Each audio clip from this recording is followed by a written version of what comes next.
Hola, hola, hola. Okay. Buenas noches. Buenas noches, buenas noches. Buenas noches, profe. Discúlpenos. Tenemos mucha lluvia por acá. Bueno, ya finalmente logramos estabilizar el internet. ¿Cómo están, señoras y señores? Un gusto saludarlos. Realmente un placer. Tenemos hoy una grata presentación y algunos invitados especiales también. Tal vez para recapitular, independientemente de que luego veamos algunos temas administrativos del curso, recordar que estamos en un tema que hemos llamado gobernanza de las pandemias. Este tema fue el tema que sustituyó la seguridad global, que era el tópico que teníamos para estos días. Viendo el ajuste que tuvimos que hacer de los días de curso, más o menos en el mes de abril, yo propuse un programa con digamos, un área nueva, un desarrollo nuevo en el tema de las pandemias, de los regímenes de las pandemias, porque independientemente de la parte clínica, médica, los internacionalistas debemos reflexionar alrededor de qué es lo que ocurre detrás de las decisiones políticas de los estados, cuáles son los regímenes internacionales, las reglas del juego que están detrás de las regulaciones sanitarias y cómo poder entender mejor esa comparación que se hace muchas veces entre decisiones de un gobierno o de otro gobierno. Nosotros como cientistas sociales debemos entender muy bien la política de los estados y no solo eso, sino también ver quiénes son los líderes que están al mando de esas sociedades. Y que hoy pues tenemos una gratísima oportunidad de destilar este tema. Es un tema, yo diría, muy nuevo para todos y yo creo que para eso necesitamos un poco de especialistas. Le agradezco en primer lugar a María Fernanda que nos haya construido el banner, que más bien mucha gente me está pidiendo que cómo puedes entrar a esta reunión. Tenemos al doctor Yayo Vicente, él es un especialista, un doctor en medicina veterinaria, máster en salud pública, máster en epidemiología, máster en bioética. O sea, es una persona ya pues con una trayectoria académica sumamente robusta. Ha trabajado para la Universidad Nacional, tiene pues toda una labor en diferentes entidades públicas, ha escrito, ha dado conferencias y pues consideré sin mucho tiempo de antelación, por ser amigo más que todo, invitarlo a que pudiera poner sobre la mesa la perspectiva de cómo está viendo un especialista como Yayo Vicente el tema de la pandemia. También tenemos a algunos invitados especiales. Ahí está doña Elizabeth Fonseca, otras personas que tal vez ahora ya yo pueda presentar, pero quería presentar a nuestro invitado esta noche. Aquí veo a Keila, a Daniel Conejo, a María Fernanda Sánchez, a Cristian Ramírez, también a Mariana Badilla, Cristina Saures y algunos otros que me han avisado de que están llegando y se van a integrar en unos momentos. Entonces, le damos la bienvenida a Yayo Vicente. Por ahí un estudiante me preguntó que si ese era el nombre de Yayo, porque es un nombre muy particular. Él después contará por qué está en su cédula, Yayo. Y le damos la bienvenida, Yayo. Buenas noches, ¿cómo estás? Muchas gracias a todos por estar presentes en esta nueva moda, en esta nueva normalidad tan difícil acomodarse a este tipo de reuniones donde el contacto físico deja de existir. En una especie gregaria como la especie humana, esto no deja de ser una contradicción muy elemental. Y sí, mi nombre es Yayo, así está en mi cédula, pero una vez hace recientemente doña Elizabeth me preguntó que si era de alguna manera feo que ella me dijera Yayo, porque no conocía mi nombre, y yo le decía que no, que así me decía mi madre muerta ya hace 30 años y que cada vez que me dicen Yayo, pues yo lo siento como un homenaje hacia ella. Yo no sé si quieren, Ricardo, comenzar con la presentación o cuál es el ritual que queremos seguir.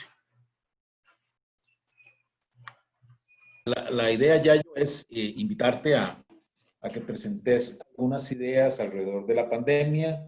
Nosotros lo que queremos es, de aquí a la próxima clase, poder llegar a algunas conclusiones sobre la gobernanza de la pandemia, cómo se está desarrollando las reglas del juego de esta pandemia a nivel de las decisiones gubernamentales. Y desde luego, pues, lo que tu presentación es bienvenida. Claro que sí. Adelante. Muy bien, a mí me invitó, no sé si están viendo la pantalla o si estoy muy chapa para compartirla. Me invitó Ricardo Sancho a hablar un poquito de estas cosas y yo con muchísimo gusto, lo poquito que sé, podríamos hoy tratar de resumirlo y después tendríamos un periodo de preguntas y respuestas que si están en mí contestar, por supuesto, comentar por lo menos, por supuesto que con mucho gusto. Esta es una charla enmarcada dentro del seminario Tópicos de Actualidad Internacional que organiza el profesor Ricardo Sancho. Y por eso quiero agradecerle a él la gentil invitación que me hace, y por supuesto a ustedes por la paciencia que me van a tener que tener. Primero yo quisiera hacer una pequeña digresión porque me parece importante. A veces pensamos que las cosas existen siempre y no nos damos cuenta que no, que construir un país es relativamente lento y que no se hace de un día para otro. Por ejemplo, el Ministerio de Salud tiene sus orígenes en 1907 con la campaña contra los anquilostomas que la Fundación Rockefeller nos financia. Es la primera vez que el país hace un esfuerzo importante en materia de salud pública y fue realmente en el siglo pasado. Las anquilostomas es un bicho intestinal causado por nemátodos que son parásitos de la especie Ankylostoma duodenale y que afecta en el mundo todavía hoy a unos 1.000 millones de personas. Yo sé que no es el tema de ustedes, pero muy rápidamente veámoslo. Es un ciclo relativamente sencillo. Hay ciclos muy complicados. Este es de los fáciles. Los huevecillos caen de la caca de los humanos al suelo. En el suelo las larvas ecloden, después se desarrollan y ya pueden penetrar la piel del pie humano. Después de que penetran la piel del pie humano, las larvas llegan al corazón y a los pulmones y a través de la sangre se instalan en el intestino y causan una enfermedad terrible. Una vez en el intestino vuelven a poner huevos y el ciclo se repite una y otra vez. Pues bien, parece imposible que algo así de sencillo no pudiéramos nosotros resolverlo, pero saco esta nota de un librito de doña Henrietta Box que dice, es una gringa, que cuando llega al país dice que el país, Costa Rica, tiene el nombre más equivocado de todos, que aquí vivíamos todos en la indigencia, que la población andaba descalza y que teníamos los dientes totalmente podridos. Y era así. Antes de 1950, a Costa Rica se le describía como un país de personas descalzas y sin dientes, con huilas panzones y panzones por gusanos y que se morían de un resfrío cualquiera a los 40 años. Estas son las reliquias de lo que quedó de esa enorme y exitosa campaña contra los anquilostomas. Son las letrinas. Estos deberían ser monumentos de la salud pública de este país. Fue con lo cual una de las herramientas principales con el cual logramos quitarnos no solamente esa enfermedad, sino muchas otras. La verdad que eso implicó aprender a manejar esfínteres. Vean qué clásico, ¿qué es eso? Enseñarle a un chiquito a manejar esfínteres es relativamente sencillo, pero que un adulto aprenda a manejar esfínteres no es cosa fácil. Estas eran las letrinas que se construyeron a lo largo y a lo ancho del país, y por supuesto que yo agarré la letrina que había en la finca y la modernicé un poco, pero sigue siendo la misma letrina en sustancia. Claro que esta vez con aro para que mis hijos e hijas no se asusten, con papel higiénico y hasta con limpiaculitos. Pero bueno, se hicieron más altas, se hicieron más ventiladas, pero en esencia es lo mismo. Los desechos humanos caen a un hueco y ahí se descomponen y no se liberan por todo el terreno. Y también en esa época calzamos a la gente. Dos aspectos fundamentales para acabar con los anquilostomas. Después de este paréntesis podemos seguir. Vean, en el siglo XIV, hace muy poco, la peste negra mató a una cantidad importante de la población europea. Y no fue de ninguna forma un evento político. Ningún rey se preocupó por la posibilidad de perder su trono. Ningún rey puso en marcha una política de Estado para contrarrestar la peste negra, a pesar de la mortandad que había, porque era mortandad. La verdad es que el apoyo político de los gobiernos se obtiene con lo que decimos son ficciones compartidas. Hoy, el relato que nos mantiene unidos básicamente tiene 3 puntos. Un punto es el respeto a los derechos humanos. El segundo es una escalada, una promesa de escalada de bienestar en 4 ámbitos distintos: el ámbito sanitario, el cultural, el educativo y el material. Y por supuesto la posibilidad de convivir en paz, aunque pensemos distinto.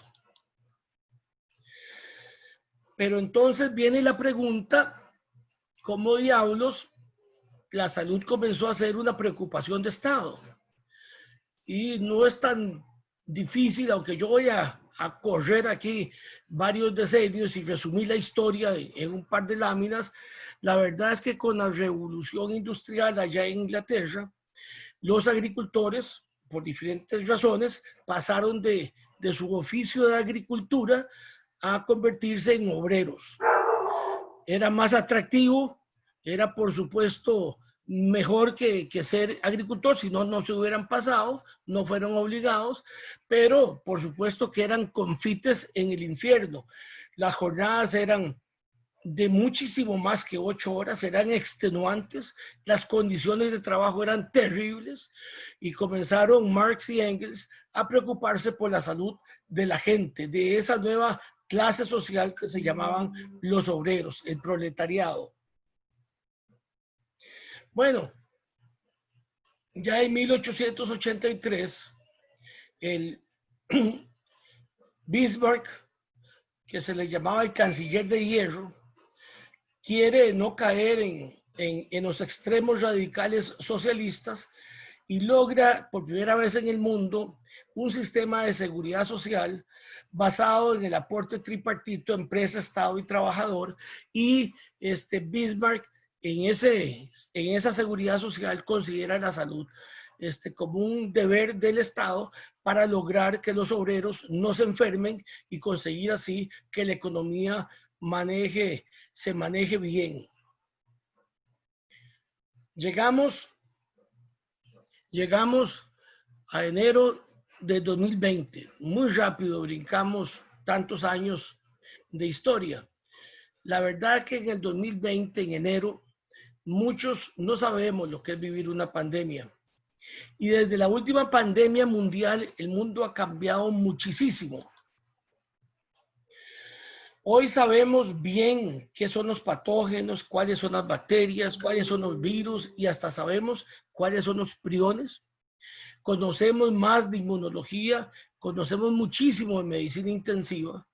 La ciencia se volvió sin azar, tiene método, es válida, es confiable, sobre todo es repetible. A la par viene la epidemiología, que nace también en Inglaterra con John Snow en el siglo XIX, y la epidemiología ha evolucionado muchísimo para ser hoy un método absolutamente confiable para predecir fenómenos poblacionales en plantas, en salud humana, en animales. Esta pandemia nos agarra con una comunicación inmediata. Tanto los medios tradicionales, radio, prensa y televisión, como los medios electrónicos y las redes sociales nos dan noticias de una forma inmediata. Eso es absolutamente asombroso y nuevo. Pero hay que entender que este es un virus absolutamente nuevo, tanto que se le conoce como el novel coronavirus. Así que ni el personal médico ni los servicios de salud estaban preparados. No existía en el paradigma médico este nuevo virus y lo que podía hacer o hacernos. También en estos primeros 5 meses del año, esto comenzó en enero básicamente, nunca antes hemos podido conocer tanto de un nuevo patógeno en tan poco tiempo. Se siente uno realmente como tragando agua con una manguera de bombero. La cantidad de estudios, la cantidad de investigadores, la cantidad de dinero que se ha metido para tratar de ver cómo manejamos este problema es inmenso y lo sigue siendo y se viene aumentando día con día.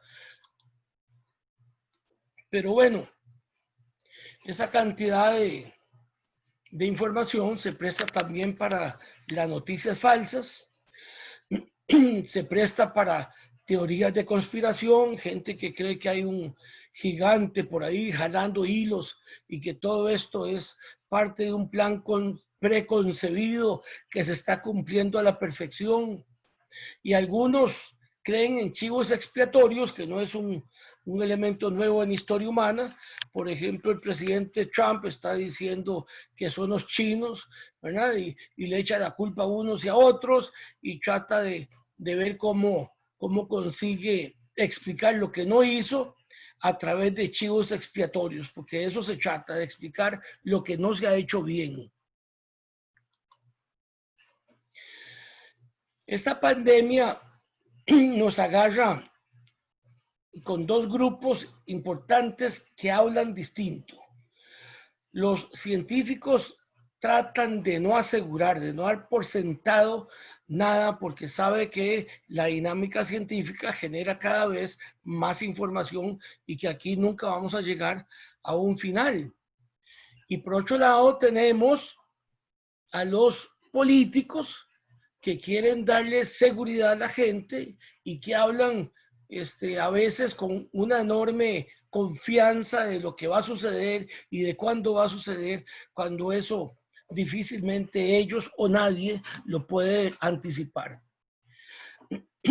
La verdad es que hemos creado entre ambos grupos una torre de Babel donde no nos entendemos.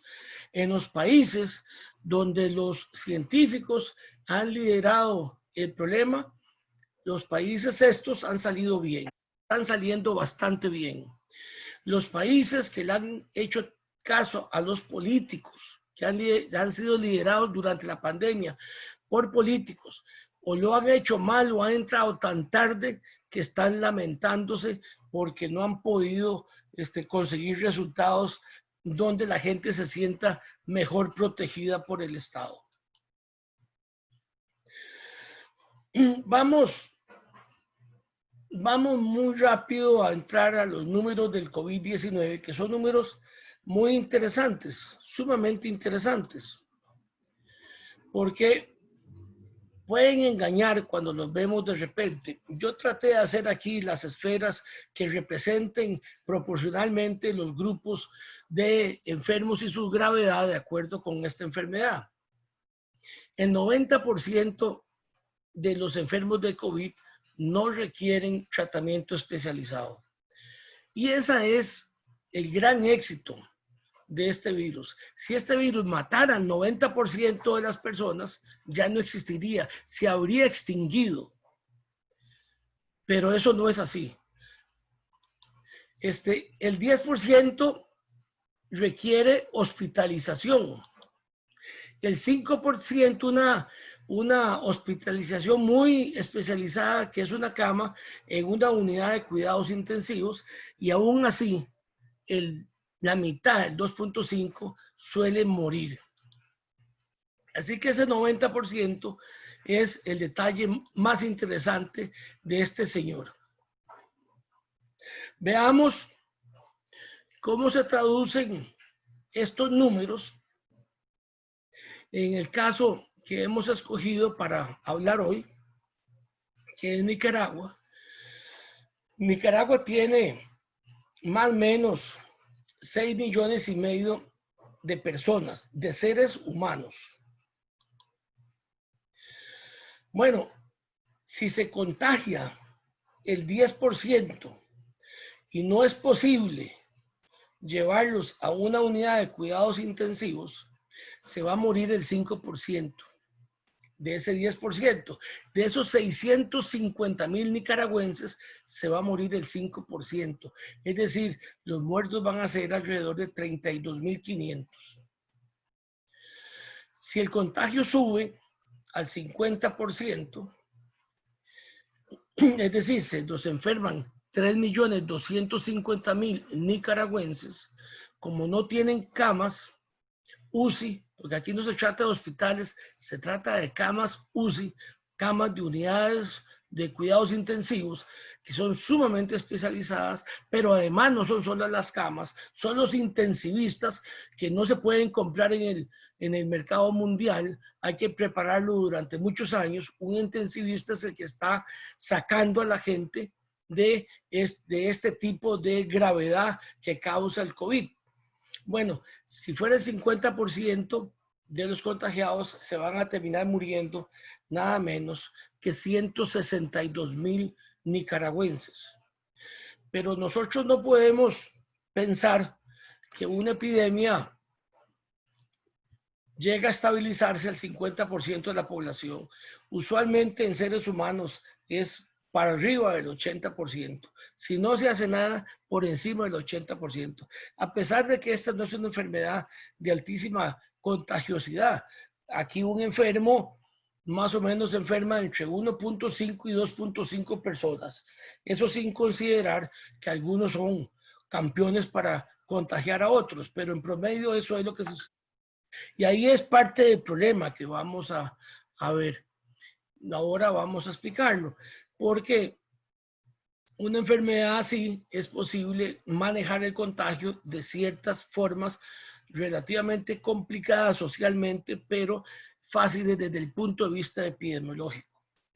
Por ejemplo, si comparamos esto con paperas, que una persona contagia a casi 30 más, rápidamente la epidemia es visible. Esta no, una persona contagia a 2 contagian a 4 y pareciera ser que es muy manejable al principio, pero cuando hay 1,000 contagian a 2,000 y 2,000 a 4,000 y comienza a salirse completamente de control la epidemia o la pandemia ya. Esto es lo que confunde este virus, esto es lo que lo hace particular y debo de decirles que hoy Nicaragua le comunica a la OMS que están en fase 4. Fase 4 significa que ya están en transmisión comunitaria, que no saben quién los contagió a quién, que no puede el epidemiólogo del campo seguir al enfermo y preguntarle con quién estuvo, dónde estuvo, para tratar de ir a buscar los contactos y aislarlos. En la fase comunitaria, esa gran estrategia epidemiológica deja de ser posible. Comienza a desenfrenarse la enfermedad que, como decíamos, parte de un pequeño número de contagiados y escala de una manera casi grotesca. La situación se vuelve absolutamente dantesca, horrible, tanto que ya en Nicaragua comenzaron a hacer entierros de noche. Imagínense ustedes la barbaridad, que no solamente no se le permite a los deudos honrar a sus muertos, sino tienen que enterrarlo a escondidas. Unas escenas absolutamente macabras. ¿Qué es lo que sabemos hasta ahora? Sabemos cómo inhibir el contagio a menos de 1, porque si se inhibe a menos de 1, el contagio se puede sofocar, se puede detener. Se puede detener hasta que tengamos vacuna. Es un esfuerzo de tiempo. Bueno, ¿cómo se hace? Se hace con aislamiento, se hace con distanciamiento, se hace con cuarentena y se hace con aseo. Todo esto es para no agotar la capacidad hospitalaria y más exactamente la capacidad de las unidades de cuidado intensivo. El aislamiento es relativamente fácil, nos lo explican todos los días en las conferencias de prensa el ministro de Salud. La burbuja familiar no debe interactuar con otras burbujas. El distanciamiento consiste en guardar una distancia prudente y ojalá con mascarilla cuando se está con otros que no pertenecen a su burbuja. Algunas personas dicen de dónde sacaron la distancia esta de 1.8 metros. Eso fue relativamente fácil porque es un virus grande que solo puede viajar en gotas de saliva relativamente grandes, y cuando se hacen los estudios, esa gota tan grandota es atraída por la gravedad y no puede volar más que esa distancia. Y por eso la necesidad, porque la gente cuando habla escupimos, no nos damos cuenta, pero escupimos, aunque no estemos gritando, y lanzamos saliva a casi 2 metros de distancia, las gotas lo suficientemente grandes como para que ahí esté el virus, pero por supuesto que hay gotas más pequeñitas donde este virus no podría ser aerotransportado. La cuarentena se trata de un encerramiento muy rígido de casos sospechosos y de casos positivos, esperando que durante esos 14 días no vayan a contagiar a nadie. Y el aseo es el protocolo de estornudo y tos, la desinfección de superficies que tocan muchos. Estas enfermedades se llaman fomites. Es decir, la palanca de marcha de su carro, esa la tocan todos los que manejan el carro. La llave del inodoro, todo el mundo la toca. Ese tipo de cosas, la cerradura, ese tipo de cosas que todo el mundo toca. Por supuesto que si la tocan con las manos llenos de virus, el virus va a permanecer el suficiente tiempo activo como para que la próxima persona que toque pueda contaminarse con ese virus, y en cuanto se lleve las manos a la cara, a las fauces, a ojos, nariz y boca, pues se va a infectar. Y por eso lo más importante de esto y lo que más se recalca es el lavado de manos. El lavado de manos es seguramente el instrumento epidemiológico más importante para controlar la transmisión de esta enfermedad. Bueno, ¿de qué se trata esto? ¿Por qué algunos países han hecho menos aislamiento, menos distanciamiento, menos cuarentena y más aseo? Porque entre más capacidad hospitalaria pueden hacer menos de estas medidas, pero entre menos capacidad hospitalaria deberíamos hacer más de estas medidas. Por eso el caso de Suecia no es comparable con el caso de Nicaragua. Cada vez que tenemos una capacidad hospitalaria más frágil, pues las medidas se vuelven más importantes. Así que, contando este cuento rápido, Nos quedan solamente dos opciones.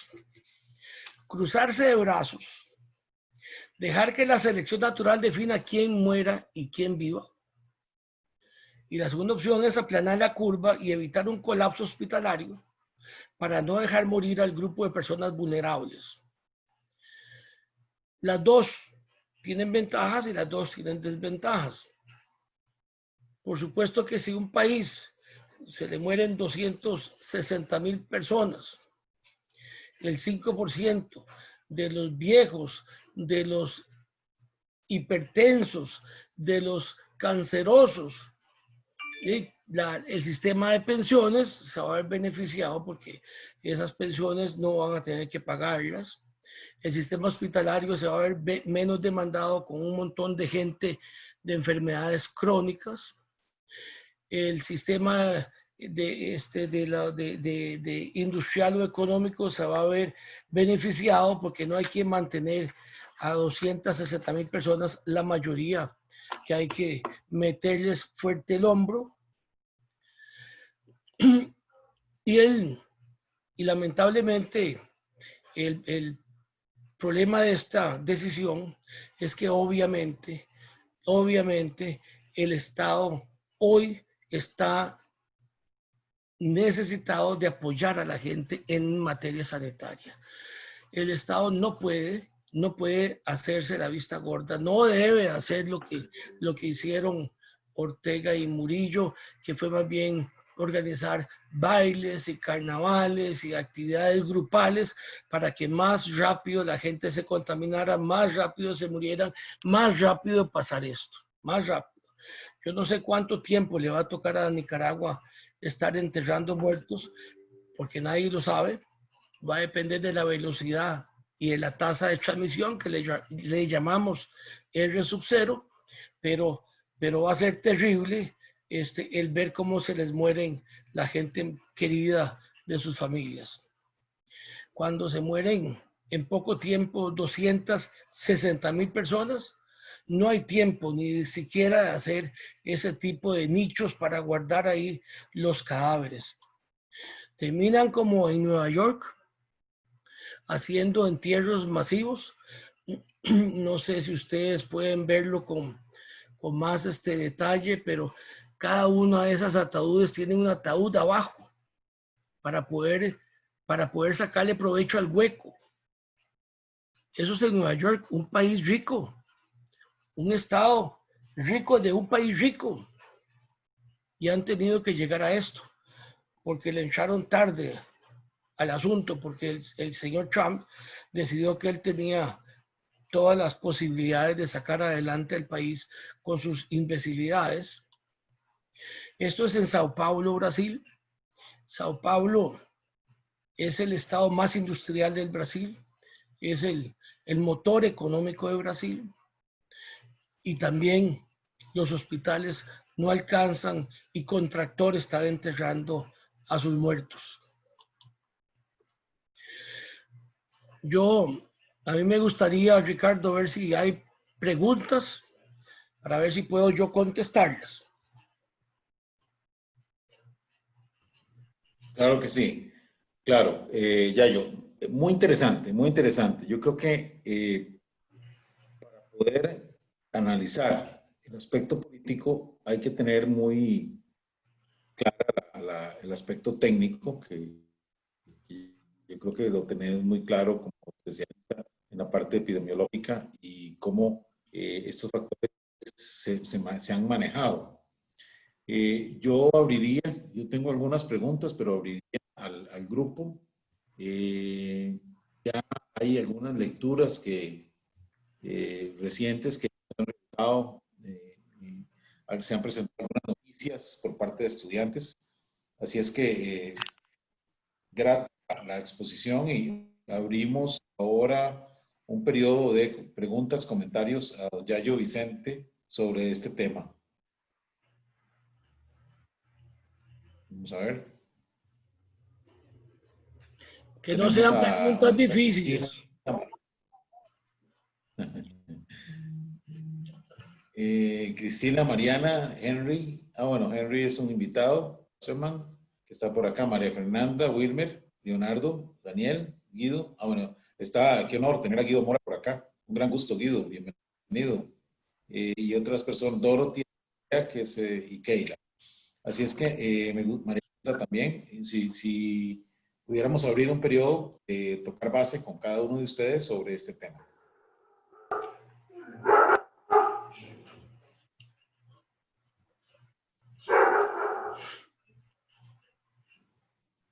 Adelante, ¿quién arranca? Tal vez Cristian, que te vi con muy buen examen, con muy buen reporte, por cierto. Gracias, profesor. Sí, no, ahorita estoy pensando, bueno, profe, primero agradecer a don Yayo, muy descriptiva, a profundidad todo el tema de lo que es la gestión de la pandemia. Ahorita, bueno, no, estoy pensando alguna pregunta más bien tal vez un poco del ámbito más político. Tal vez en cuanto al origen del virus, ¿verdad? Que se habla y que han habido muchas conspiraciones y que al final, bueno, tal vez nunca lo sabremos, pero tal vez más que pregunta, podría ser como comentario en esa índole, ¿verdad? Que también es movernos mucho por tierras movedizas, porque como decíamos, entramos lo que es en el ámbito más político, pero que no deja de ser interesante, incluso va a ser un papel ahí para la ciencia, tal vez que en algún momento, ¿verdad? Tal vez incluso ni lo veamos nosotros, o no sé, dependiendo de cómo evolucione, pero que se pueda tal vez tener más claridad con respecto al origen.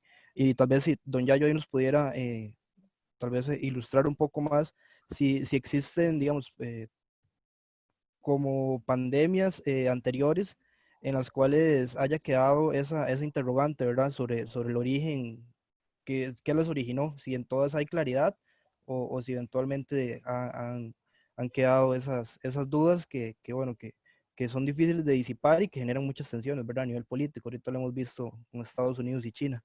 Esa sería tal vez como la línea que se me está ocurriendo a partir de toda la exposición. Cristian, sí, se ha especulado mucho. Ha habido muchas ganas del presidente Trump de echarle la culpa a los chinos. Efectivamente, había un laboratorio de altísima seguridad y hay todavía en Wuhan, que es donde comienza la epidemia. No es un laboratorio militar, es un laboratorio privado, incluso con investigadores con pares occidentales, canadienses, americanos y franceses. Ellos habían estado trabajando en ébola, que es un virus pariente de recordemos que incluso el nombre es parecido porque el ébola se le llamaba SARS y se llama SARS-CoV-2 porque tiene un parecido genómico interesante con el ébola. Con el SARS. Y ahí en ese laboratorio se ha estado trabajando ébola y se ha estado trabajando SARS, que son las dos enfermedades emergentes que más nos han asustado. Ébola ocurrió más en África. Se cree que viene también de murciélagos. En África también comen murciélagos. Y ahí se vino murciélagos durante mucho tiempo. El ébola no tuvo mucha importancia y sigue sin tenerla. El ébola tiene importancia cada vez que se contagia un blanco y sobre todo si ese blanco sale de África. Ahí comenzamos a asustarnos todos los occidentales. Pero mientras esté en el continente negro, como que nadie se preocupa. Es tiene una letalidad enorme y por eso el ébola es más curioso como para arma biológica que otra cosa. El SARS y el MERS, el MERS es un virus parecido que viene también de murciélagos, pero hizo un pasaje por camellos y termina en el ser humano. Ahora con la genómica es posible determinar bien de dónde vienen, quién es pariente, cada virus, ¿verdad? Es relativamente sencillo. Eso lo hacemos en Costa Rica sin problemas, ¿verdad? En varios laboratorios de Costa Rica, varios científicos aquí lo hacemos. Imagínense ustedes en otros lados con más plata. Y los científicos del mundo han dicho que es imposible que este virus haya sido hecho en un laboratorio, ¿verdad? Eso no pareciera posible todavía. Y todos los científicos de valor, de renombre en el mundo han venido descartando esa locura de explicación. Eso no es así. Y sí, se está estudiando muchísimo porque es un virus, además ARN, que son los más difíciles de hacer vacunas. Es un virus que hace mutaciones cada ciertas replicaciones, muta y va cambiando, y esas mutaciones se van acumulando y entonces se comienza a vestir de forma distinta. El virus es un virus muy interesante por eso, ¿verdad? Hay virus que son muy estables, como el virus de la rabia. Estos no, estos son muy inestables. Recordemos que hay también en cosas grandes animales muy estables como el cocodrilo, la cucaracha, animales muy inestables como las aves. Bueno, este es un virus muy inestable. Se dice que no es un bicho vivo porque no logra reproducirse, no cumple esa definición de producirse. Lo que hace es llegar a una célula del anfitrión y la convierte en fotocopiadora, ¿verdad? Él no puede por sí mismo reproducirse. Pero bueno, es igual que los priones, sí tiene carga genética, los priones no lo tienen y logran reproducirse. Eso es medio complicado, no vale la pena entrar en tanto detalle. Lo que sí es cierto es que lo conocemos de cabo a rabo, que se hizo la codificación del virus muy al principio de enero y sabemos de dónde puede venir. Los murciélagos son animales raros. Recordemos que la mitad de los mamíferos de Costa Rica, por ejemplo, son murciélagos. Tienen algunas cualidades inmunológicas que les permiten tener mucho patógeno conviviendo con ellos sin que ellos se enfermen. Y eso los convierte en animalitos muy particulares. Vean lo interesante que es esto que les acabo de decir, Cristian, de que el virus comienza a mutar y entonces a evolucionar y depende de cómo evoluciona puede hacerse más exitoso o no. Porque el MERS comenzó a evolucionar y cambió tanto que dejó de ser exitoso.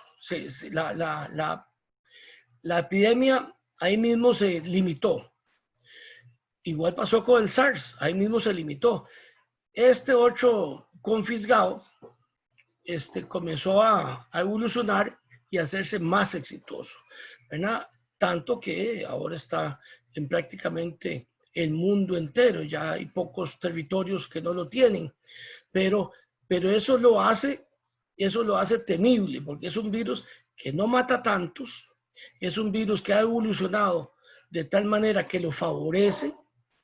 Es un virus que, como todos los virus, no tenemos ningún tratamiento. No existe un solo tratamiento para los virus.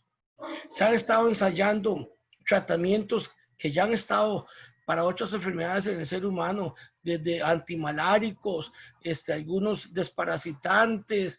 Se han estado ensayando muchos medicamentos que ya estaban en el arsenal de la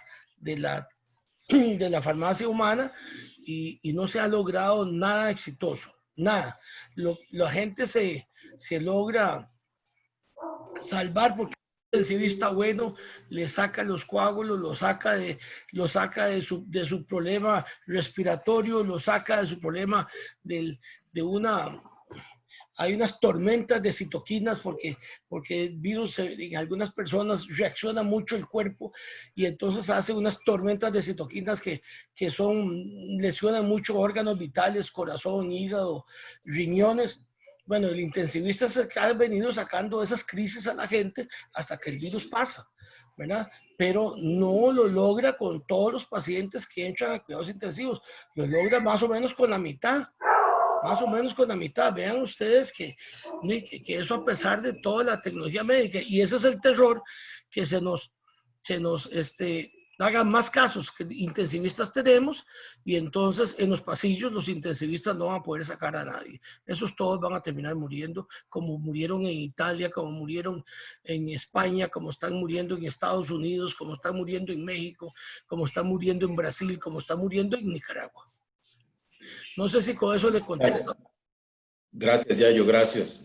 Nuevamente saludamos al politólogo, colega Guido Mora, que nos acompaña esta tarde también. ¿Alguna otra participación de estudiantes en este punto sobre la charla? Quería yo, aprovecho mientras alguien se anima, saludar al doctor Henry Wasserman. El doctor Wasserman es un epidemiólogo salubrista formado en las mejores universidades de Estados Unidos y actualmente está en Estados Unidos siguiendo muy de cerca la pandemia y muy de cerca lo que ocurre en Estados Unidos. Así que para mí es un honor enorme una persona de su talante que nos esté acompañando. Bueno, no, y bienvenido, doctor Wasserman. Igualmente, ahora tal vez hacemos un cierre en el que nos encantaría muchísimo, igual que Guido, poder tener algunos comentarios. Hay un tema que me gustaría tal vez que nos dieras tu punto de vista, que nosotros hemos discutido acá, de cómo diferentes entidades gubernamentales, diferentes líderes políticos han valorado decisiones en relación a la pandemia. A veces la gente piensa que la política se da por casualidad. Es decir, que un presidente como López Obrador se siente muy flexible al principio sobre este tema porque no conoce, porque no sabe, porque es tonto, o que Bolsonaro lo hace también porque es ignorante, o Trump. No, es decir, quienes hemos estado de alguna manera estudiando la ciencia política y la política, sabemos que esas son decisiones tomadas, es decir, son decisiones de Estado que se toman, que uno puede, a la hora de hacer un análisis, primero pensar solo en la persona, hay que pensar en el sistema y no que la persona es ignorante. Es decir, detrás de un presidente hay muchísimos asesores, muchísimas personas, desde luego que cada uno tiene su personalidad, pero y quería un poco que indagáramos sobre eso. Hay un régimen mundial de la Organización Mundial de la Salud y de la Organización Panamericana de la Salud en el caso de las Américas, inclusive es una institución más antigua que la OMS, porque la OPS es de por ahí de 1900 algo, 1900, principios de siglo, finales del siglo, principios del siglo XX. O sea que ya, y que surgió la OPS como una solución a una pandemia. O sea que realmente fue los mismos países de las Américas que empezaron preocupados y desarrollaron esa figura para la región. Y luego ya dentro del sistema de Naciones Unidas, la OMS. ¿Qué hace que un presidente y digamos un parque de científicos que todos los países los tienen, por más que exista una dictadura, siempre hay ciencia, siempre hay universidades, siempre hay laboratorios? ¿Cómo ven ustedes el funcionamiento de este régimen sanitario mundial que le interesa mucho a los internacionalistas en relación a esas decisiones de los países? ¿Será que hace falta regular más a nivel internacional otras figuras que puedan ser más asertivas a la hora de tener la información? O sea, si un país no quiere dar la información, como es el caso de Nicaragua, que aparentemente ha escondido números detrás de una gripe o detrás de una... ¿cómo poder establecer experiencia, porque no será la primera pandemia, algunas regulaciones ya en el campo de la epidemiología que puedan resultar más modernas a través de aplicaciones, de manera que tengamos la información verdadera? O sea, ¿cómo tendremos que evolucionar en eso? Varios hemos cuestionado algunos otros regímenes. Por ejemplo, hemos cuestionado mucho al sistema de la Convención de Cambio Climático, que ha venido dando traspiés desde después de París, no se ha visto nada, y ahora con el fracaso en Madrid, tremenda. Entonces hay una preocupación. ¿Será que necesitamos otro régimen diferente en el de cambio climático? Igual reflexiono sobre el tema sanitario. Me gustaría... Sí, mira... También la del doctor Wasserman, si quiere, o Guido, por supuesto. Aquí tenemos que aprovechar los recursos. Claro, a mí me gustaría primero decirte que en este fraccionamiento que tenemos como naciones, y que es bueno, en medio de todo, la verdad, ocurre de todo. Eso no está pasando en derechos humanos, gente que esconde cosas, nos está pasando también en la parte financiera, gente que esconde cosas. Mira, está ocurriendo definitivamente en todos los campos, pero países ricos y países como Nicaragua y sistemas que no anhelamos y sistemas que sí anhelamos. Para horror de todos, pareciera que Estados Unidos está escondiendo números, ¿verdad? Que los números que está enseñando son apenas una parte, porque eso es muy fácil con solo decir yo no tengo la prueba. Si no tengo la prueba, lo que no salga positivo a la prueba no es COVID, ¿verdad? Así que mucha gente que se está muriendo inexplicablemente en Estados Unidos sin prueba, uno puede especular si fue o no fue COVID, pero hasta que no haya la prueba no podemos decirlo. Algo de eso está sucediendo en muchos países. Lo que hacen es esto, unas cosas tan macabras como enterrar de noche, enterrar rápidamente para que la gente no se sienta alarmada, pero seguramente el doctor Wasserman tiene mucho que aportarnos en este tipo de cosas. Bueno, magnífico, doctor. Si usted desea, es un honor para nosotros tenerlo por acá y desde luego. No sé si nos está escuchando el doctor Wasserman. Seguramente que sí, pero doctor Wasserman, tenés que activar tu micrófono. Tenés el micrófono apagado.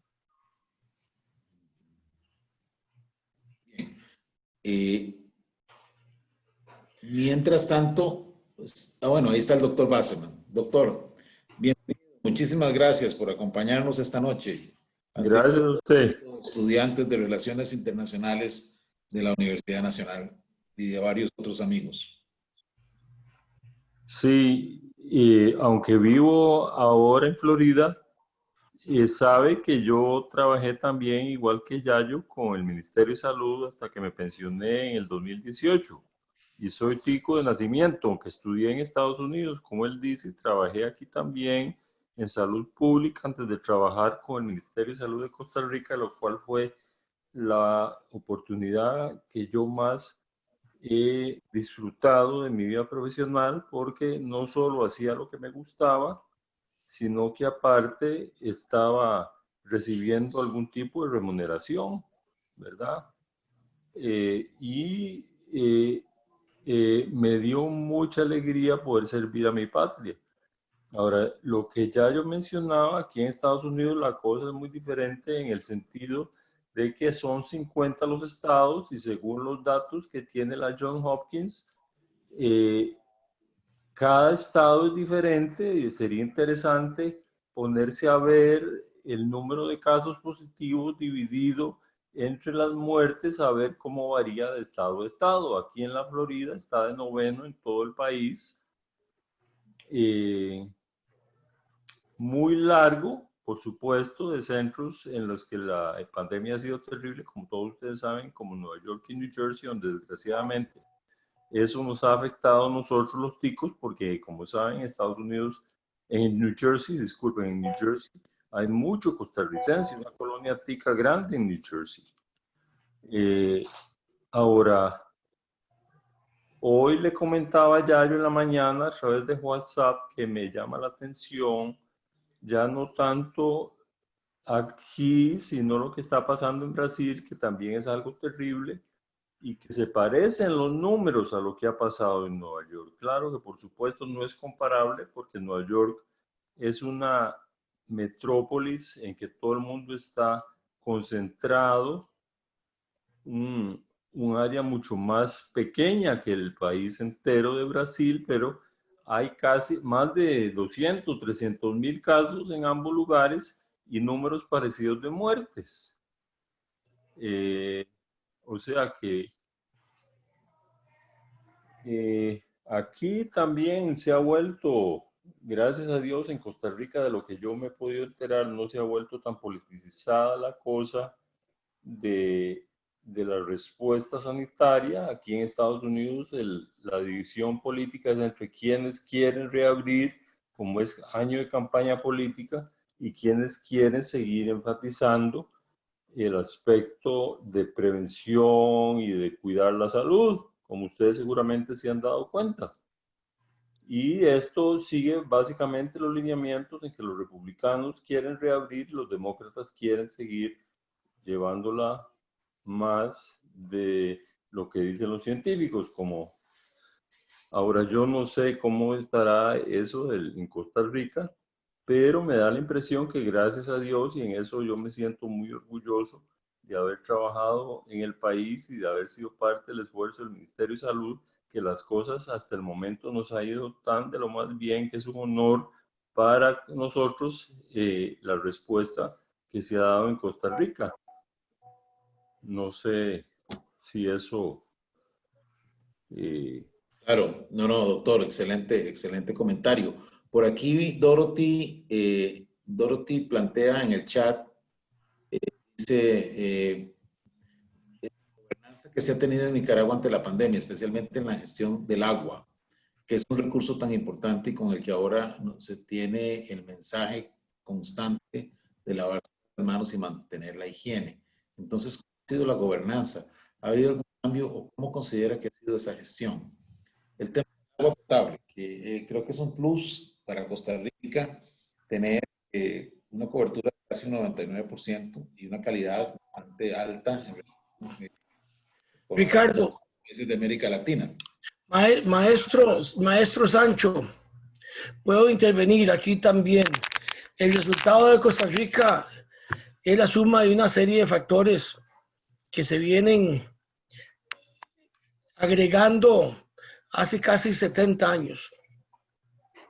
Cuando se toma la decisión de quitar el ejército para invertir esos recursos públicos en educación y en salud, comenzamos a generar un mundo sanitario distinto al que tienen nuestros vecinos.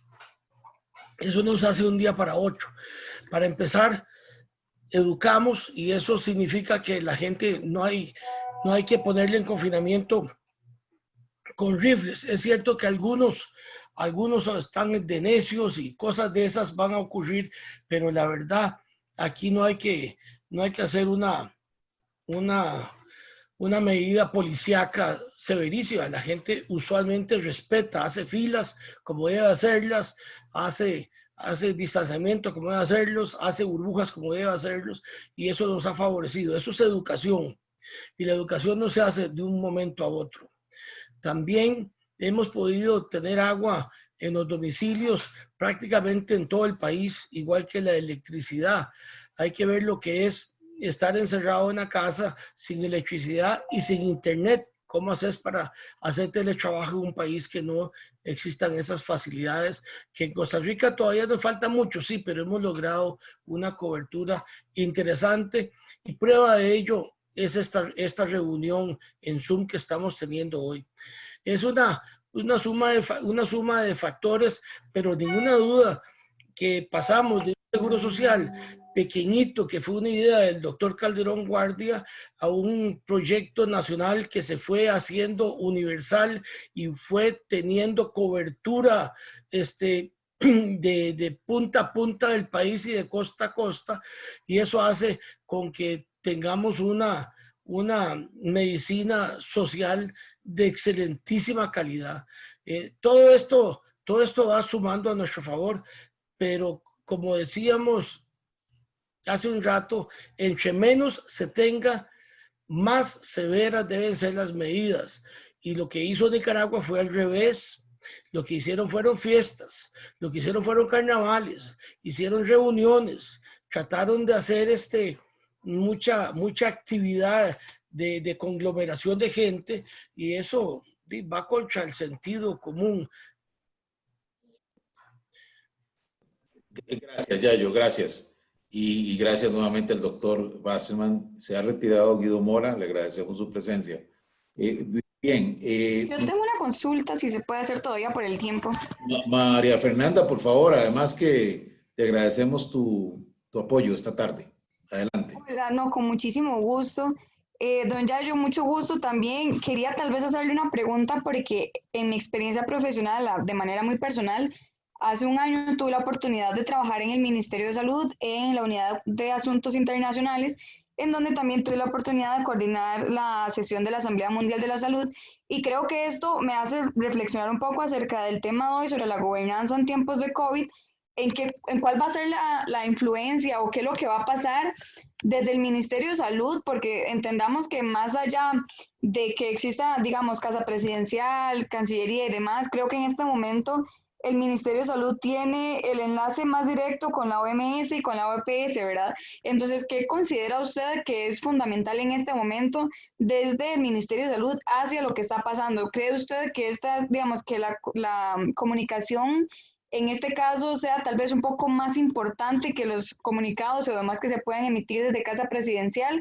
¿O qué podemos cambiar también como en la región desde esfuerzos que salgan del Ministerio de Salud? Entonces, más o menos esa es mi pregunta. Muchas gracias. María Fernanda, muchas gracias por la pregunta. Totalmente de acuerdo con vos. El Ministerio de Salud acaba de pasar una reforma importante en los últimos, digamos, 2 décadas. Pasó de ser un ministerio operador para convertirse en un ministerio rector.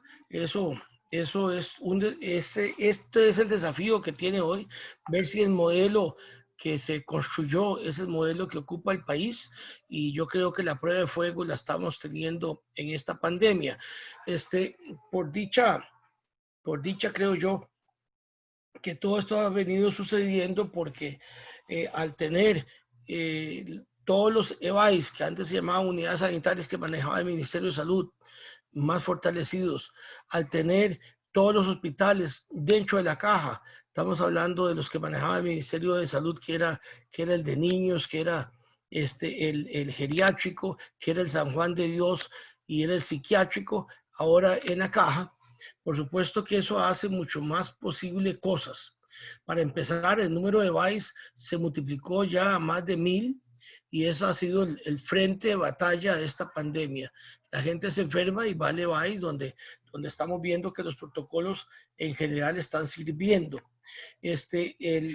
La voz cantante de la pandemia la está llevando desde el punto de vista epidemiológico y de estrategia el Ministerio de Salud, y por supuesto que la caja, como debe ser, está llevando la parte operativa, que es estar claro de que tiene que tener más camas especializadas, tiene que estar probando los tratamientos, tiene que estar al tanto de lo que está sucediendo en el mundo en cuanto a la atención de pacientes complicados, y esto es el trabajo que está haciendo de una manera excepcional la caja. No hay ninguna duda que la ampliación con más de 70 camas allá en el Senare especializada, donde logramos traer equipo que hacía falta en vuelos especiales de Oriente, donde estamos viendo una caja que se ha arrollado las mangas y está atendiendo en la medida de lo posible esto, y lo está atendiendo siempre y cuando no se nos salga de las manos. Estamos en pánico. Yo voy a darle, María Fernanda, un ejemplo, a ver si logro explicarme mejor. Es como que tuviéramos un bosque seco, un bosque al final del verano, absolutamente seco. Eso es lo que tenemos con este nuevo virus, un montón de gente susceptible, y de repente pasa una persona fumando, o de repente pasa una persona con una antorcha, se nos hace un incendio que hay que apagarlo lo antes posible, pero eso no evita que se nos haga otro incendio y otro incendio, y las probabilidades de que en alguno de estos casos se nos salga de las manos y nos incendie todo el bosque son altas, ¿verdad? Esa es la realidad en que estamos, y por eso de alguna manera el ministro siempre sigue diciendo que lo que hemos logrado no es nada, que estamos caminando sobre cáscaras de huevo. Bueno, es cierto que en este momento, porque las emergencias sirven para eso, está la Caja, está el Ministerio de Salud, está la OMS, y estamos haciendo este tipo de reuniones con gente de España, de Italia, de China, de Corea del Sur, permanentemente para intercambiar experiencias y ver cómo vamos, porque la verdad, no todos los países están atravesando la misma etapa epidemiológica, y algunos lo están haciendo bien porque entraron a tiempo, algunos lo están haciendo mal porque entraron tardíamente, algunos peor porque ni siquiera le están poniendo atención, porque creen en una cura y a la vuelta de la esquina. Hay gente que piensa que el tratamiento está, que los antimaláricos funcionan. Mire, si los antimaláricos funcionaran, que ya la OMS dijo que es muy posible que los estudios multicéntricos que se han llevado a cabo no nos están dando buenos resultados, porque la verdad no tenemos viricidas. ¿Cuántos virus, cuántas gripes hemos pasado nada más con medicinas sintomáticas? Porque no tenemos viricidas. Lo más que hemos logrado es manejar durante mucho tiempo con un cóctel de drogas muy complicado los pacientes con HIV, pero no se curan. Lo que se hace es prolongarles su vida y hacerles una vida menos triste, pero no tenemos nada contra los virus en este momento. El clorito picado, de repente, todavía ni siquiera sabemos, nos puede con sueros y pirimunes ayudar a la gente más grave, pero nada más. Pero yo siento, María Fernanda, que el Ministerio de Salud está rectoriando esta pandemia y lo está haciendo bien, no está siendo orgulloso, se está analizando día con día con todos, con los operadores, con los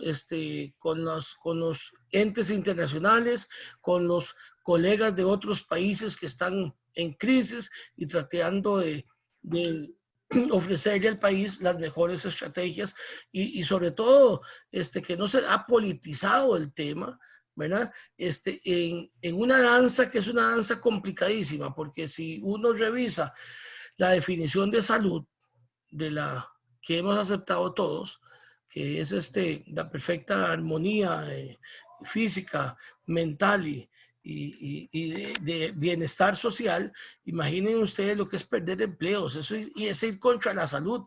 Pero bueno, aquí no estamos todavía hablando de salud, estamos hablando de vidas humanas, no estamos hablando de salud. Si de salud se tratara, podríamos hablar otra cosa, pero aquí se está privilegiando la vida humana frente a los aspectos económicos, y eso no es nada fácil, ni en este país, ni en los demás países. No sé si con eso te contesto, María Fernanda.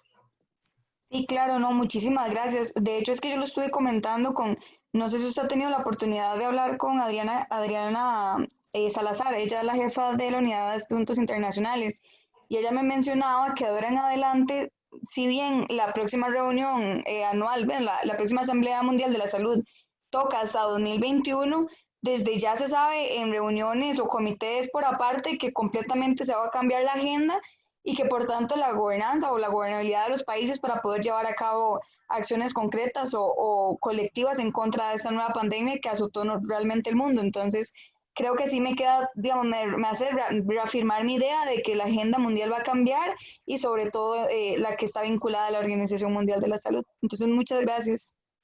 Un gusto. Gracias, María Fernanda. Gracias, Yayo. Bueno, estamos ya cerrando porque, bueno, el doctor Yayo Vicente tiene sus actividades también, el doctor Henry Wasserman. Me gustaría tal vez, salvo que hubiese algún comentario de alguno de los otros estudiantes, pudiéramos tener, ¿verdad? No sé si Will, Leo, Keila, Daniel, Mariana, Si tuvieran alguna, Dorothy, si tuvieran algún comentario, pues este es el momento de hacerlo. No, ok. Tal vez, profesor, Sí, Cristian. muy brevemente, nada más algo que no quisiera desaprovechar la oportunidad de consultárselo a don Yayo. Tiene que ver con uno, bueno, va ligado a lo que acaba de explicar del abordaje del Ministerio de Salud, pero tiene que ver con el tema del testeo. Ahora don Yayo mencionaba que dichosamente el tema no se ha politizado tanto. Yo tal vez en el único aspecto, bueno, aparte del debate de fondo, ¿verdad? Del aislamiento y todo eso, un tema que me parece que sí se politizó en su momento, ya va bajando el debate, tiene que ver con el tema del testeo, ¿verdad? De las muestras, que evidentemente, bueno, eso encuentra los mejores argumentos desde la epidemiología. Entonces la pregunta sería para don Yayo, que cuál es su visión o su posición con respecto al debate que se ha hecho, ¿verdad? Básicamente en torno a que si la cantidad de muestras que se hace está bien, porque bueno, como las posiciones contrarias, una es que bueno, que los testeos masivos es la mejor solución, y la otra es como la postura que ha manejado el Ministerio de Salud, ¿verdad? Que no tiene sentido por un tema de contagio y más características del virus. Entonces tal vez ahí si don Yayo tiene algo que decir con respecto a eso, le agradecería. Muchas gracias. Sí, con mucho gusto. Antes quisiera redondear algo de lo que preguntó María Fernanda. El mundo se ha preparado para una situación totalmente distinta, con muros, con murallas, con misiles, con barcos, y de repente nos pone de rodillas un virus. Por supuesto que la epidemiología de principios del siglo es totalmente distinta a la de hoy. Por supuesto que la cantidad de gente que estamos viviendo en ciudades, ya más del 50% de la población del mundo vive en ciudades relativamente hacinados, cambia completamente los aspectos epidemiológicos.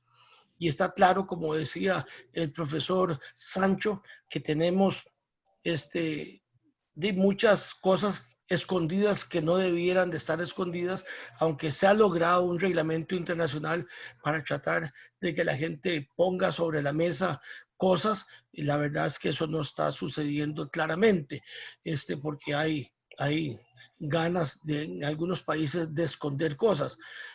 No hay que olvidar que lo que sucedió en China fue espectacular para cualquier epidemiólogo. En muy poquito tiempo pusieron una ciudad como Wuhan de 60 millones de personas en cuarentena. Eso nunca en la humanidad lo había visto. Es un esfuerzo sanitario descomunal, y tal vez gracias a eso y a toda la inversión que hicieron con hospitales y mucha investigación, hemos logrado conocer más del virus y cómo se manifiesta en las poblaciones mejor.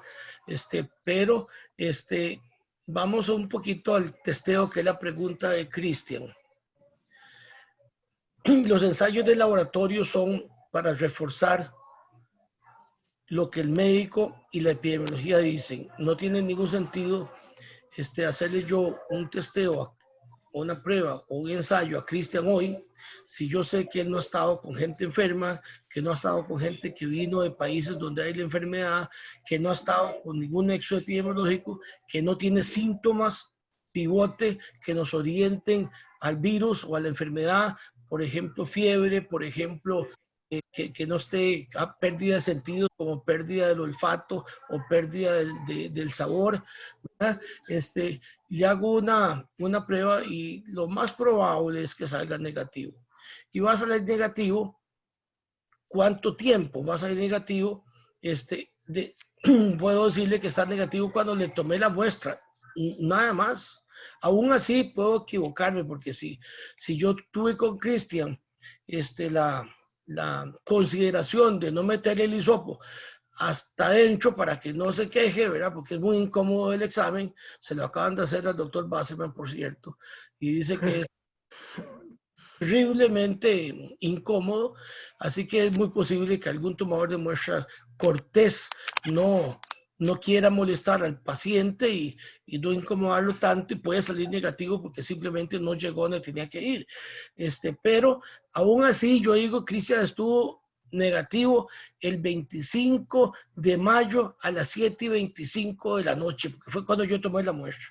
A las 8 puede ser otra cosa, ¿verdad?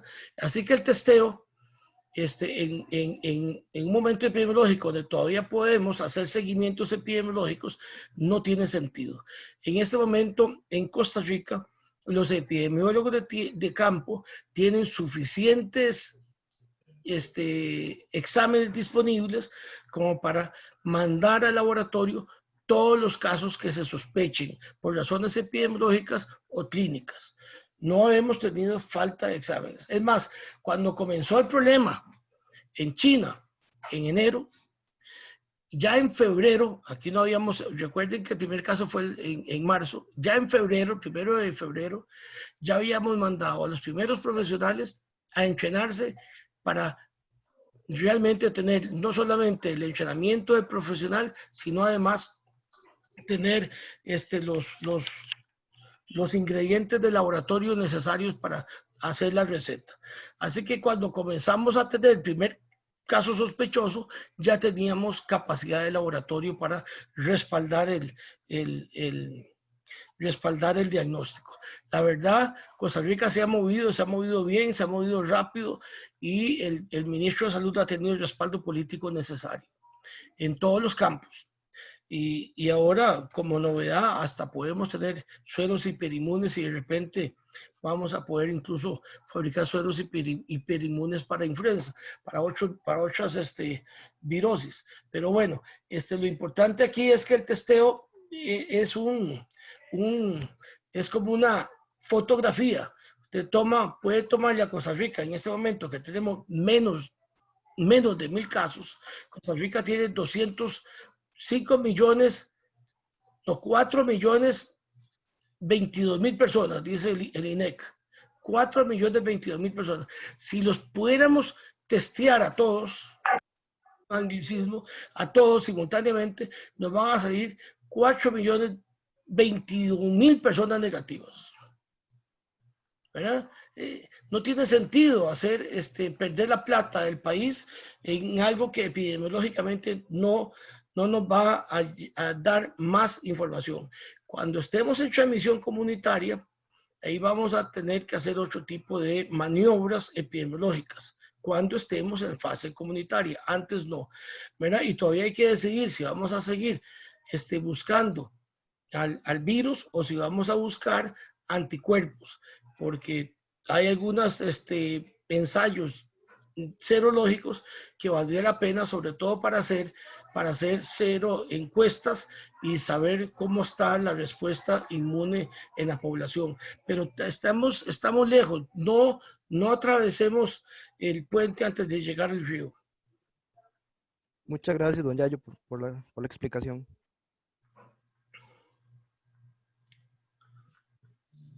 Nos queda unos pocos minutos. Me gustaría un mensaje de cierre tuyo y me gustaría el doctor Wasserman también, que aprovecha que está por acá, de la Florida. Sí. Queda un poco en el aire para mucha gente, Yayo, no por tu charla, sino en general, la gente cuando habla de qué es el contagio comunitario, esa fase 4, creo que es cómo hacer si es que nosotros la podemos evitar, si es que indiscutiblemente la vamos a tener. Me gustaría muchísimo tu mensaje, sobre todo más saliéndonos un poco de la esfera del tema. Estos son chicos y chicas que tienen, no quiero ofender a nadie, 20, 22 años, o sea, nacieron en este siglo, ni siquiera son millennials, son otra gente que no es la millennial, porque ya pasaron ese umbral de los años 90 y de la primera década del 2000 de este siglo. O sea, son chicos y chicas que dentro de 30 años, cuando estemos en el 2050, van a tener 50 años. Van a estar en su vida productiva, en la vida productiva más extraordinaria. Y lógicamente han escogido esta carrera, la mayoría, otros tienen otras carreras, pero han escogido esta carrera porque quieren crear un impacto a nivel internacional. Y esta experiencia, ver a Costa Rica bien situada en esta pandemia, como también se ve bien situada en temas de cambio climático a nivel internacional, pues digamos que impulsan a cualquier persona Así es que me gustaría tal vez un mensaje de cierre, Claro. primero tal vez del doctor Basselman, luego el del doctor Vicente, para que cerres vos. ¿Parece? ¿Yayo? Claro, con mucho gusto. Adelante, doctor Ok. Basserman.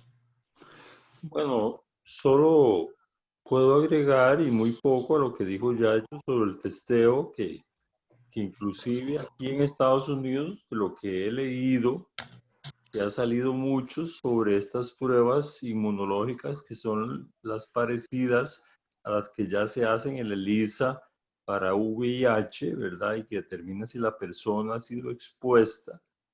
Han mostrado que en realidad, por ejemplo, en Los Ángeles y también en Miami, que el número de gente que ha estado expuesta al virus es muchísimo mayor de lo que dicen las cifras oficiales, o sea que es un virus terriblemente contagioso y que muchas veces, como también se ha dicho, es asintomático y que hay transmisión de asintomáticos a otras personas. Ahora, no sé si en algún momento en Costa Rica también se llegará a hacer la prueba de anticuerpos, pero aquí también en Estados Unidos la que siempre se usa es la misma que se usa en Costa Rica, el PCR, y esa tiene, como dice Yayo, la desventaja de que puede cambiar de momento a momento, ¿verdad? Que si uno, por ejemplo, a mí me hicieron eso porque tenía que tener una cirugía, la cual me dio mucho miedo por irme a meter a un hospital, pero que me la hice y salió negativa, pero que era negativa en ese momento. Yo no sé si haberme ido a meter al hospital a hacerme una cirugía me habrá expuesto a cosas que no tenía antes.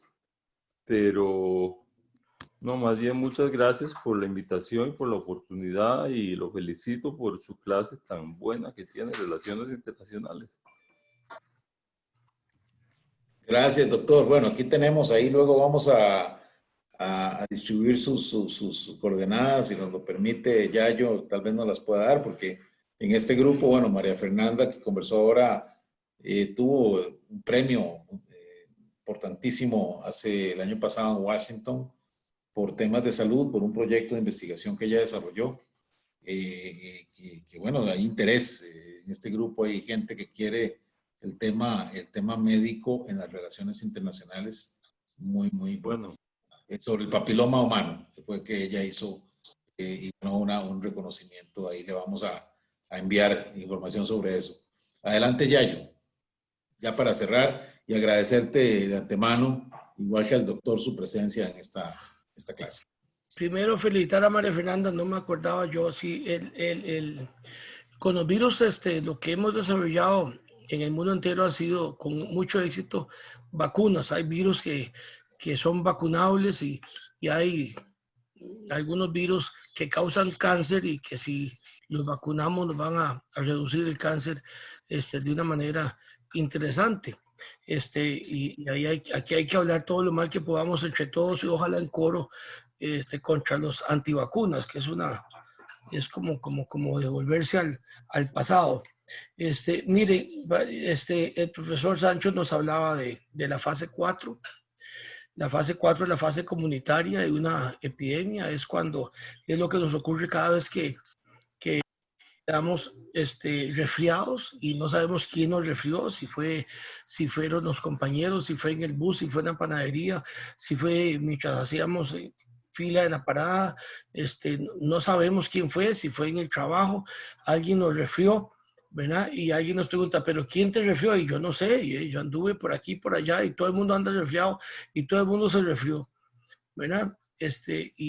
Y aquí hay cosas vacilotas porque uno está con una aula como la de ustedes, de 15 personas, y de las 15, 9 se resfrían y 3 no. Bueno, eso se llama inmunidad de rebaño, y los 3 que no se resfriaron es porque los que sí se resfriaron los protegieron. Eso es un concepto muy interesante y eso es lo que andamos buscando con todas las enfermedades infectocontagiosas. La fase 4 es que no podemos seguir el rastro del virus. Ahorita estamos en la fase 3 donde se maneja por clusters, se maneja por rastros, hay un enfermo y podemos ir a ver los contactos y hacerle exámenes a todos los contactos para aislar los contactos y bajar entonces la tasa de transmisibilidad del virus. Yo he hecho a petición de amigos unos 3 o 4 articulillos pequeñillos que se los puedo mandar al doctor Ricardo Sancho para que se los distribuya a ustedes si ustedes así lo estima, si él así lo estima que puede ser útiles. Están escritos en un lenguaje mucho más para gente en general, pero de repente ahí se explica por qué la reacción que hemos tenido en Costa Rica, se explica por qué el test no es todavía oportuno para el país. Ahí se explican algunas de las preguntas que hoy han salido a relucir. Para terminar, yo quiero felicitar no solamente a Ricardo, sino a ustedes, porque los que nacimos en el siglo pasado considerábamos que no había ninguna posibilidad noble a futuro del mundo si el mundo no se unía. El primer esfuerzo fue con las Naciones Unidas allá en el 49 y después nos seguimos uniendo comercialmente y la televisión y la internet y el avión terminó de unirnos y parecía que era lo lógico que ocurriera en el mundo porque tenemos amenazas mundiales, como la guerra nuclear, que nos asustó cuando vimos esa a partir de las bombas nucleares en Japón en el 45 y después durante toda la Guerra Fría que nace en el 45, una guerra nuclear que iba a terminar con la humanidad. Necesitábamos que el mundo estuviera claro para de alguna manera administrar esa amenaza.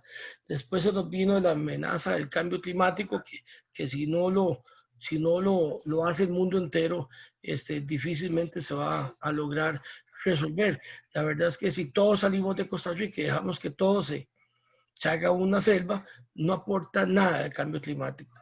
El cambio climático tiene que ser un manejo mundial o difícilmente vamos a lograr algo positivo. Por supuesto que para los que nacimos en el siglo pasado, la pobreza seguía siendo un problema enorme y ninguna duda que las pandemias y algunas enfermedades en particular. Así que interesarse en pandemias es interesarse en el mundo, no hay ninguna duda de eso y me parece que ustedes hacen bien tratando de meter entre las amenazas mundiales a las pandemias y las enfermedades y que la gobernanza en salud es y debe seguir siendo un asunto que no puede sacarse de la agenda mundial. Me parece que definitivamente es el tema no solamente interesante para quienes estamos estudiando eso, sino para ustedes que están estudiando la parte macro internacional. La salud va a seguir siendo un problema enorme a futuro, como siempre lo fue en el pasado y más ahora que los gobiernos están involucrados. Gracias, Yayo. Bueno, gracias. ¿Qué más que agradecerte tu tiempo, tu gentileza de preparar la presentación? Ahí yo voy a darles a los chicos todas las, digamos, tu correo tal vez para cualquier duda. Sos una persona académica, te agradezco altísimamente tu participación esta noche. Realmente muy complacido de que manejes con tanta destreza este tema. Y bueno, y agradecerle muchísimo al doctor Henry Wasserman desde Florida, que nos ha también honrado con su presencia esta noche. Entonces, muchísimas gracias a ambos. Gracias. Un abrazo a todos y felicidades. Gracias. Nosotros nos vamos a quedar para unos asuntos internos de la clase, pero de verdad, ya yo más bien te pediría que esa presentación me la pases para compartirla con los chicos y chicas.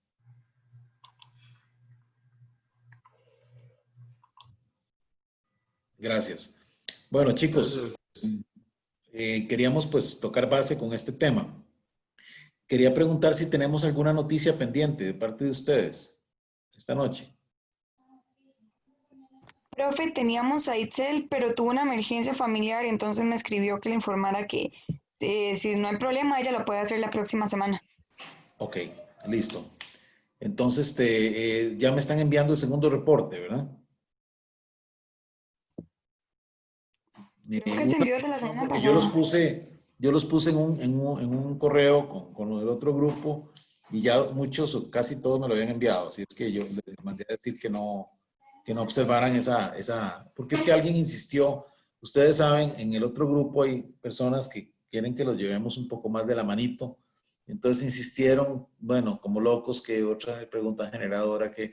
Entonces yo envié eso, pero en realidad el reporte era muy abierto, ¿verdad? En esta oportunidad.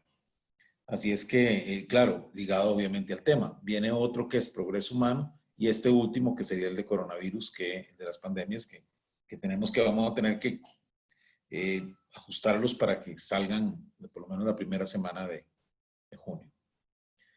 Chicos y chicas, muchísimas gracias. Gracias, profesor. Profe, nada más Muchas gracias, profe. Gracias a María Fernanda por el banner. Muy lindo quedó. Con mucho gusto. Gracias. Sí, profe, que tal vez, no sé, para aprovechar con lo de las fechas, no sé si tenemos ya eso, porque bueno, estaba sacando cuentas y no quedan muchas semanas, entonces tal vez si podríamos aclarar cómo los vamos a distribuir o si lo vemos la otra semana o cómo hacemos No, yo diría que vayan preparando el tema de progreso humano y este tema, o sea, son dos papers que necesitamos para la primera semana de junio.